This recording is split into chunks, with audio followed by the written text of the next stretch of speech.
கோபிச்செட்டிப்பாளையம் அடுத்த கொடிவேரி அணையில் தண்ணீர் அருவி போல் கொட்டும் நிலையில் ஏராளமான சுற்றுலா பயணிகள் குளித்து மகிழ்ந்தனர். இதுவரைத்தான காட்சிகளை பார்க்கலாம்.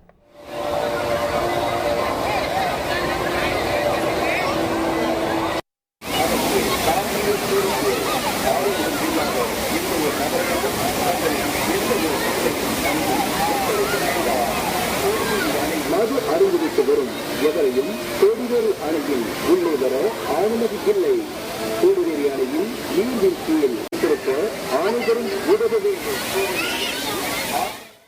இது பற்றிய மேலும் விவரங்களை செய்தியாளர் துரைசாமி விவரிக்கலாம். வணக்கம் துரைசாமி. சுற்றுலா பயணிகளின் வருகை தொடர்ந்தவராக இருக்கு.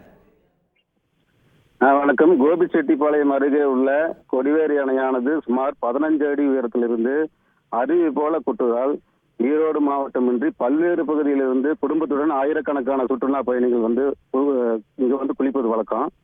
இந்த நிலையில கோடை விடுமுறை என்பதாலும் ஈரோடு மாவட்டமின்றி கோவை, சேலம், திருப்பூர், நாமக்கல் உள்ளிட்ட பகுதிகளிலிருந்து 1000க்கும் மேற்பட்ட சுற்றுலா பயணிகள் காலை முதலே வர தொடங்கினர். மேலும் அணையில் அருவி போல கொட்டும் நீரில் குடும்பத்துடன் உற்சாகமாக குளியலிட்டு பரிசல் பயணம் மேற்கொண்டு வருகின்றனர்.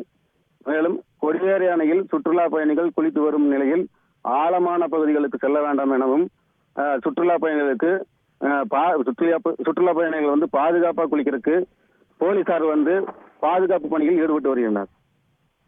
விரிவான விவரங்களுக்கு நன்றி துரைசாமி. செய்திகளை உடனுக்குடன் தெரிந்து கொள்ள உடனே சப்ஸ்கிரைப் பண்ணுங்க.